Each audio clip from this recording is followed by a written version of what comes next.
welcome to my channel. Today I'm going to show you how I make these delicious poblano beans. They make for a great dip or even some tacos, and they're nice and cheesy. You can see my mess as I tried to pour it into the bowl there, so let's get to cooking. I'll start off with some pinto beans, and I'm going to use half of this bag. This is a 2-pound bag, so I'll be using 1 pound of pinto beans. All right, so now you want to clean your beans, so you'll be removing any debris like little rocks, little pieces of sticks, and maybe some bad looking beans. Sometimes I even remove like pieces of beans, like halves like this. Now you don't have to remove those because we will be mashing these, so it won't matter. And now here are my beans. They've been rinsed really well with some cool water. Make sure I get any dirt or dust that might be on them. Also, if you want to soak your beans overnight, you can choose to do so. I choose not to. I don't find it necessary. And now these beans are going to be ready to cook. I've decided to cook mine in the Instapot, and I'm adding enough water just to reach the max line right here. So I'll add a bit more water in there. And I'm going to use a pressure cook time on my Instapot. And just leave it alone until it releases the steam, and we'll check them. All right, so an hour later and my beans are done. I did forget to add some salt to the water, so go ahead and add some salt to taste, but you could always add it afterwards. And here I am just testing to make sure they mash up, and they do. It was quite soft and easy to do that. So that was it, you guys. Super easy to just cook up these beans in an Instapot. If you want to do it on top of your stove, of course you can do that as well. And you could also put them in your slow cooker. All right, let's go ahead and go on to the next step. All right, so here I have 2 poblano peppers. I've actually gone ahead and I rinsed out all my little veggies here. I've got an onion, and I'm going to cut that in half. I'm going to be using 2 of these tomatoes, or you can use little Roma tomatoes if you prefer. And I'm going to add 1 whole jalapeno, but if you prefer it a little bit hotter, you can add 2 of them, or add some serrano peppers in there, or some habaneros if that's what you like. Here I've got some seasoning. I've got almost a teaspoon of salt. I probably would use about half of it, but because I didn't put any in the water, I'm going a little bit more. So for the cracked bell pepper, I ground it just a moment ago. And also my cumin, I have a teaspoon of each of those. You can go a little bit more on that. It depends on your own personal taste.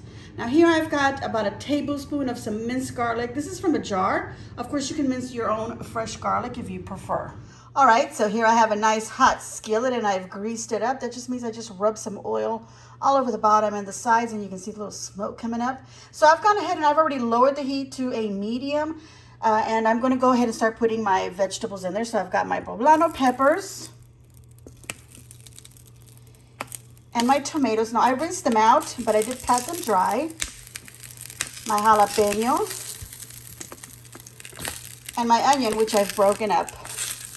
Now if I had fresh garlic cloves, I'd go ahead and drop those in there instead of mincing them up like I have the other garlic. And I would just keep an eye on this. And you're going to be turning your vegetables. Your poblano peppers are going to take a little bit longer, but we just want to give these a nice char on the outside. Kind of like that, a little bit more than that. So we're going to do this for a few minutes, so just keep an eye on them. All right, and as you keep an eye on them, you want to be rotating them. I'm using my hand here, but you could just use some little tongs. And just keep rotating all your little veggies. Make sure that everything gets charred there. And we're going to wait on these a little bit longer. They're going to take much more time than the tomatoes and the jalapeno and so forth. The onions, and if you had garlic in here, would be the quickest. So you will pull those out as soon as you see a nice char. All right, so I have taken the beans out of my Instapot, and I have put them in my blender cup. And I did add about a 1/4 cup of that bean water, maybe a little bit less, but you want to save the rest of this bean water. You're going to use it for the other ingredients. So let's go ahead and mix this up in our blender.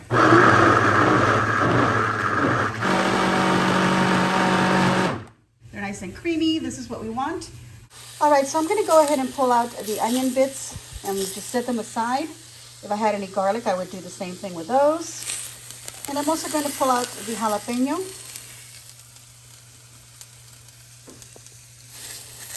One more turn of my tomatoes, and they should be ready. But my poblano peppers need a little bit more time. As a matter of fact, I might even drizzle them with a little bit of oil. All right, I'm going to go ahead and pull out the tomatoes. And I did add a little bit more oil. You can see this one is charring up really nicely. But sometimes when you have like a little indentation on your peppers here and your poblanos, you might have to use a spatula and push down and just kind of hold it down. That'll help you sear and char those sides. Because we want to char the skin. That's what we want to do so we can remove the skin.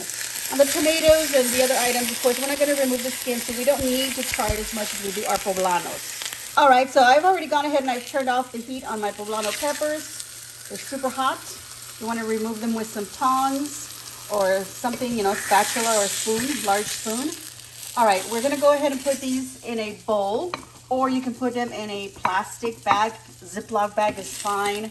There we go, just pull them out.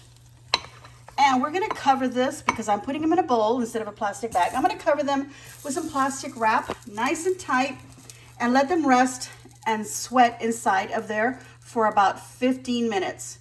Meantime, you can clean up all the grease on your stove. All right, so I put my beans in another skillet, another nice big skillet, and I've added some of that bean water to what was left inside of my mixer bowl here, or pitcher, so I can get the rest of those beans out because, you know, I want to get every bit of this. All right, so we're going to start stirring this with that bean water, help it so that it doesn't burn. I'm going to keep stirring, and now we're going to go ahead and take the skin off our poblano peppers. But I'm going to stir this a little bit more and put it on a low temperature. We want them to just, you know, be at a low temperature so, again, they won't burn. All right, so we're going to take our peppers out of our bowl. Of course, uncover it. And now we want to take off this skin that's at the top, all the skin. So you can use the edge of a spoon to scrape it off, or like the non-sharp side of a butter knife. That also kind of helps to remove the skin like that. Or you can also use a napkin to just kind of rub them down. That also helps. Of course, you know, if you don't want to waste napkins, because, you know, this can get messy, I'm going to be using my fingers and that spoon wherever I'm having a little bit of trouble. Like here, for example, a little bit of trouble right there. Use your spoon. Okay, so once we have all the skin off of your peppers or the poblanos, and you don't have to do this really. I mean, poblano peppers can be eaten with the skin, like a bell pepper or any other pepper that, I mean, you don't remove the skin off of them, like jalapenos and such. Now, this is a kind of a mild to medium. It does have a little bit of a spice, but it doesn't have like a heat, the poblano peppers. But we are going to go ahead and remove the seeds from inside. So we're going to go and open this up. Again, we're going to use our spoon. Now, I was saying that if you don't want to remove the skin, that's fine. But removing the skin is what actually makes the poblano pepper so much nicer, so much more tender. So if you want to eat it in little strips or little chunks, or like in a chile relleno, it's easy to bite into without having the skin on it. We're going to take off the stem as well, of course. And just remove the little veins in the seeds, because that is where any heat, if any, is in there. Look at the mess that I'm making. This is why I said just use your hands or your spoon, because you're going to make a lot of mess. Save the napkin for the cleanup at the end. All right, that's what we're going to do. It doesn't have to be in a whole piece, because we're not making chile relleno. It can be in little pieces. If you're having trouble with these little seeds because, you know, they get to stick on your hands and then they stick back onto the pepper, just rinse them off. No big deal. Now I'm going to do this one and we'll go to the next step. All right, so now we're going to take all of these veggies, besides this one here, but we're going to take all these tomatoes that we've charred in the pan, the jalapeno, onions, any garlic that you might have, and then of course your poblano, which I'm actually breaking up a little bit more. We're going to put this all into that same pitcher, the blender that we did our beans in, which is right here next to me. We're not even going to bother with the fact that there's beans in this, because this is all going to go into the beans that we have in the pan. So we're going to blend it all up, try to get it as smooth as we can. A little bit of chunks won't hurt anybody. So we're going to throw this all in there and blend it up. All right, so remember I told you to save some of that bean water. I added almost a whole cup in here of that.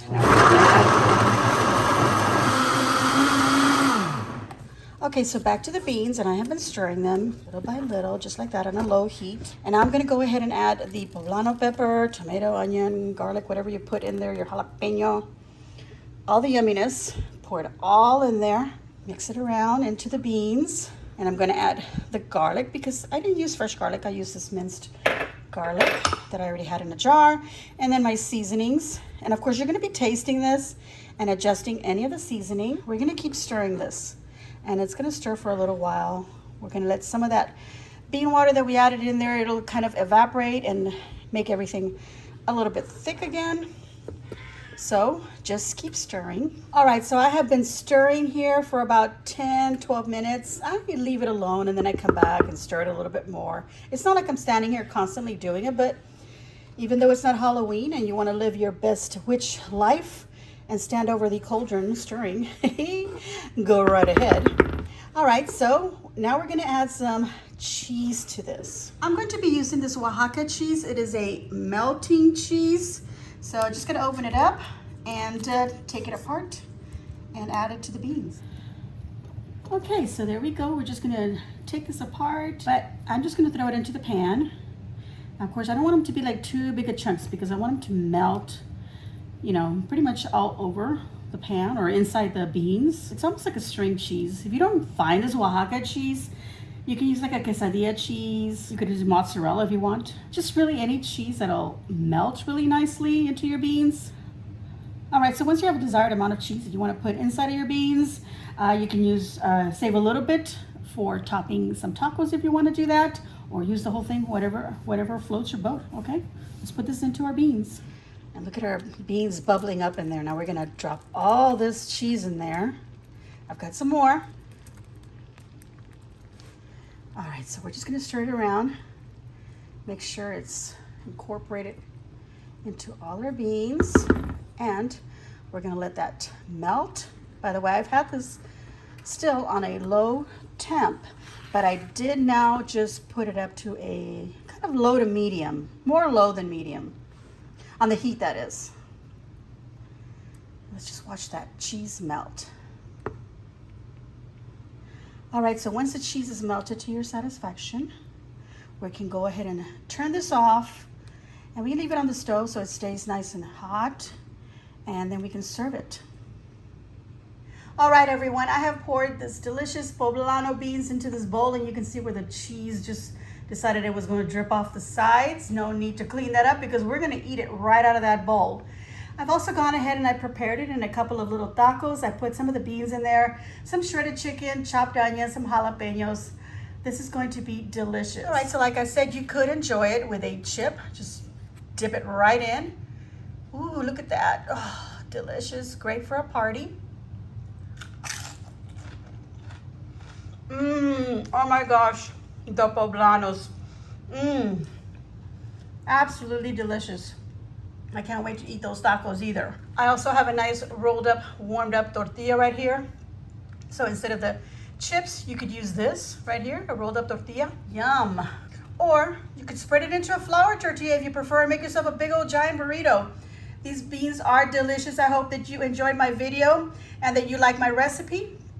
So I'm gonna give myself a big old thumbs up, and I hope that you too will give me a big old thumbs up and leave a kind comment down below and let me know what you think of my poblano beans. All right, everyone, if you haven't already subscribed, hit that red subscribe button and then the little notification bell and choose all so that you get notified of all of my videos as soon as I load them up. Thank you again for watching, and as always, enjoy.